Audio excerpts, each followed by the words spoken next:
அயோக்கியர்கள் இரவு 2 மணிக்கும் 3 மணிக்கும் வக்பு பில்லை பாஸ் பண்ணி இந்திய ஜனநாயகத்தை குழி தோண்டி போச்சிருக்கிறானுங்க. அவன் சொல்லக்கூடிய பல விஷயங்களில் ஒன்று என்னன்னாக்க 100 வருடங்களில் வக்பு போர்டுக்கிட்ட 18 லட்சம் ஏக்கர் மட்டுமே இருந்தன. ஆனால் கடந்த 12 ஆண்டுகளில் 21 லட்சம் ஏக்கர்கள் அதிகரித்துள்ளன. இவனு பண்ணுறக்கூடிய பிரபகண்டாவில் இது ஒன்று. அதாவது இவன் என்ன சொல்கிறானுங்கனாக்க, இதெல்லாம் நிறைய ஆட்டையை போட்டுடுறாங்க, வக்பு சொத்துண்டு. அட கிறுக்கன்களா, ஒவ்வொரு முஸ்லீமும் தன்னுடைய வருமானத்தில் 12% அது பொருளாதாரமாக எந்த இதாக இருக்கட்டும் 2.5% ஒதுக்கிடணும் இல்லையா? அந்த வகையில் ஒவ்வொரு முஸ்லீமும் பல நல்ல வசதியானவங்களாம் லட்சக்கணக்கில் கோடிக்கணக்கில் வருஷம் தங்களுடைய ஜக்காத்து பணத்தை வெளியாக்குறாங்க. அதில் சில பேர் என்ன பண்ணுவாங்கன்னா, அசையா சொத்துக்களை வாங்கி போடுவாங்க, வக்பு பண்ணுவாங்க. அது நிரந்தர வருமானமாக இருக்கும். அது இவங்களுக்கு புரிய மாட்டேங்குது. எப்படி இவ்வளோ தூரம் அதிகமாச்சு அப்படின்னு சொல்லிட்டு ஒரு பெரிய புறப்பகண்டா. அடுத்து பாருங்கள், வக்பு நிலம் அரசுக்கு சொந்தமானது என அரசு வழக்கு பதிவு செய்தால் அந்த வழக்கு முடிய எத்தனை ஆண்டுகள் ஆயினும் அதுவரை அந்த வக்பு நிலத்தை அரசு அனுபவித்துக் கொள்ளலாம். எடுத்துக்காட்டுக்கு நிலம் தொடர்பான வழக்குகள் சிவில் வழக்காகத்தான் எடுத்துக்கொள்ளப்படும். அவ்வழக்குகள் தீர்ப்புக்கு வர பல ஆண்டுகள் கூட ஆகலாம்.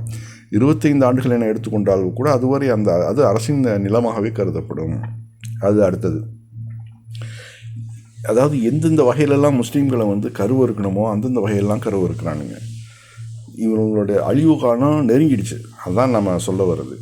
இந்த பிஜேபி, இந்த அமித்ஷா, மோடி, யோகி ஆதித்யநாத், இந்த குரூப்களுடைய அழிவு காலம் மிக மிக ஏன்னா சிவன் சொத்துக்குள்ள நாசம்னு சொல்லுவாங்க. இறைவனுடைய சொத்தில் அவன் கை வச்சான்னா அவன் சந்ததியே உருவிடாமல் போயிடும். அதுதான் நம்ம பார்க்க போகிறோம். அதில் அடுத்தாப்பில் நம்ம அசாதுதீன் ஓவைசி இந்த பார்லிமெண்ட்டில் ரொம்பவும் கத்துறாரு. கத்தி பார்த்தாரு. கடைசியில் அவருக்கு எந்த ஒரு ஃபாய்தாவும் இல்லை. கடைசியில் மகாத்மா காந்தி தென்னாப்பிரிக்காவில் எப்படி சட்ட நகலில் கிழித்து போட்டாரோ அதே மாதிரி நான் கிழித்து தூக்கி எறிகிறேன் அப்படின்னு சொல்லிட்டு அந்த வக்பு சட்ட மசோதாவை கிழித்து எறிகிறார் பார்லிமெண்ட்லேயே. இதெல்லாம் நம்ம பார்க்குறோம். அடுத்து ஒரு பாருங்க. मैं इस कानून को कबूल नहीं करता हूं तो महात्मा गांधी ने क्या किया, उन्होंने उस कानून को फाड़ दिया, तो मैं गांधी की तरह इस कानून को फाड़ता हूं. ये अनकॉन्स्टिट्यूशनल है सर. इस देश में झगड़े पैदा करने का काम बीजेपी करना चाहती है मस्जिद और मंदिर के नाम पर. इसीलिए मैं इसका कंडेम करता हूं और मैं आपसे गुजारिश करता हूं कि मैंने अपने 10 अमेंडमेंट दी है, आप इसको कबूल करिए सर. मुझे बोलने का मौका दीजिए और उस पर डिवीजन का मैं डिमांड भी करूंगा. Thank you sir. இந்த மசோதா நிறைவேறதுக்கு ரொம்ப முக்கியமான காரணங்களில் சந்திரபாபு நாயுடு, நிதிஷ்குமாரும். இவர்கள் முஸ்லீம்களாலேயே வளர்க்கப்பட்டவங்க. முஸ்லீம்களில் போய் தொழுகையில் போய் நின்றுட்டு தொப்பியை போட்டு நின்றுட்டாக்க நமக்கு ஓட்டு விழுந்துடும் அப்படின்னு நினச்சிட்டு இத்தனை நாள் செஞ்சுட்டு இருந்தாங்க. ஆனால் இனிமே பாருங்கள், வரக்கூடிய தேர்தல்களில் முஸ்லீம்கள் இந்த 2 துரோகிகளுக்கும் தக்க பாடத்தை இவங்க போட்டுவாங்க. ஏன்னா இந்த பில்லு பாஸ் ஆகியிருக்காது. இவர்கள் 2 பேரும் நினச்சிருந்தாங்கனாக்கா அந்த பில்லு என்றைக்கோ ஓரங்கட்டப்பட்டிருக்கும். இவர்கள் 2 பேரும் கொடுத்த அந்த தைரியத்தில் தான் அந்த பில்லானது பாஸ் ஆகிருக்குது. இவர்கள் வரலாறு இருக்கிற வரைக்கும் இந்த 2 துரோகிகளையும் முஸ்லீம்கள் மன்னிக்கவே கூடாது. இவர்களை எந்த அளவு அரசியலில் செல்லாக்காசு ஆக்கப்படுறாங்க, எப்படி நரசிம்மராவ் எப்படி ஒன்றுமில்லாமல் போனாரோ அதே மாதிரி தான் இந்த சந்திரபாபு நாயுடு, நிதிஷ்குமாரும் நம்ம கண்ணு முன்னாலேயே செல்லாக்காசாக போகிறத நம்ம பார்க்க போகிறோம். முஸ்லீம்கள் இதெல்லாம் தோண்ட விடாமல் கல்வி, வேலைவாய்ப்பில் நல்ல முக்கியத்துவத்தை பெற்று இதை விட அதிகமான சொத்துக்களை நாம் வக்புக்கு கொண்டு வரோம். அந்த ஒரு சேலஞ்சாக எடுத்து செய்யணும். நம்ம இவர்கள் நினச்சிட்ருக்குறாங்க முஸ்லீம்களை கருவறுத்தரலான்னு சொல்லிட்டு. ஆனால் எந்த ஒரு சமூகம் ஓவராக நசுக்கப்படுதோ அந்த சமூகம் தான் வீறிட்டு எழும் அப்படிங்கிறத இந்த இந்துத்துவவாதிகளுக்கு நாம் காட்டணும். ஒரு சேலஞ்ச் எடுத்து செய்யணும். படிக்கணும். எல்லா மக்களையும் படிக்க வைக்கணும். படித்து சொத்தை வித்தாவது படிக்க வைக்கணும். அவர்கள் நல்ல ஒரு அரசு உத்தியோகத்தில் உட்கார வைக்கணும். அரசியலில் ரொம்ப முக்கியத்துவம் பெறணும். முதல்ல ஒற்றுமை கொண்டு வரணும். அந்த அசாதுதீன் ஓவைசி இந்த மாதிரி ஓட்டுகளை பிரிக்காமல் இருந்திருந்தாருனாக்கா இன்றைக்கி பிஜேபி இந்த அளவு ஆட்டம் போட முடியாது. ஒவ்வொரு ஊர்லேயும் போய் ஜெயிக்க முடியாதுன்னு தெரிஞ்சோம் தன்னுடைய ஆட்களை நிறுத்தி இன்னைக்கு உட்காந்து கதறாரு பார்லிமெண்ட்டில். और ऐसी कई उदाहरणें हैं पंजाब के अंदर। अगर किसी मुस्लिम के पास कब्रिस्तान नहीं था तो सरदारों ने अपनी जमीन देके कब्रिस्तान बनाए।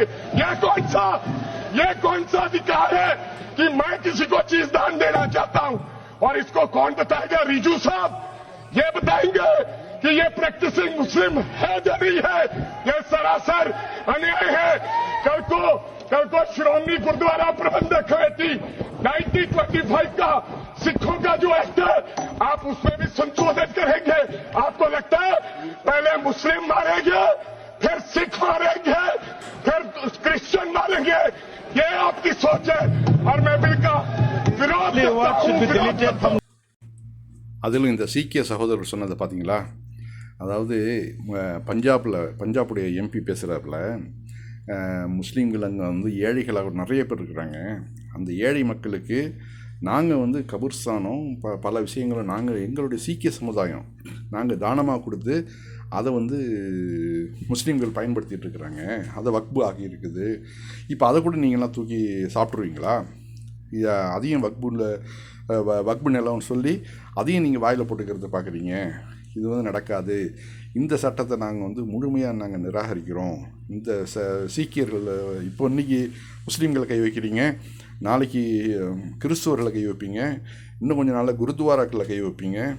இதெல்லாம் நடக்கும் அப்படின்னு சொல்லிட்டு ரொம்ப கொதிச்சு எழுதுகிறாரு அந்த சீக்கிய சகோதரர். அதே போல் இந்த மெஹபூபா முஃப்தி என்ன சொல்கிறாங்கனாக்க, இஸ்லாமியர்களுடன் இந்து சகோதரர்கள் கைகோர்க்க வேண்டும். 2014 பாஜக ஆட்சிக்கு வந்ததிலிருந்து முஸ்லீம்களுக்கு எதிராக ஏதோ ஒன்று நடந்து கொண்டிருக்கிறது. கொலைகள், மசூதிகள் இடிப்பு, புல்டோசர் நடவடிக்கைகள் நடக்கின்றன. இப்போது அவர்கள் வக்பு மீது கை வைத்துள்ளனர். ஒன்றிய பாஜக அரசின் இத்தகைய அணுகுமுறைக்கு எதிராக இஸ்லாமியர்களுடன் இந்து சகோதரர்கள் கைகோர்க்க வேண்டும். நாட்டின் இந்து மக்கள் மீது எங்களுக்கு நிறைய நம்பிக்கை உள்ளது. ஜம்மு காஷ்மீர் முன்னாள் முதல்வர் மெஹபூபா முஃப்தி இவங்க, அதாவது பட்ட பின் தான் ஞானம் வருங்கிறாங்கல்ல, ஏற்கனவே பாஜகவுக்கு இவங்க தான் சப்போர்ட் பண்ணது, ஆட்சியில் உட்கார வச்சது. ஆக ஒவ்வொரு முஸ்லீம்கள் செய்த தவறுகளுக்கும் இப்போ அவர்களும் அனுபவிக்கிறாங்க.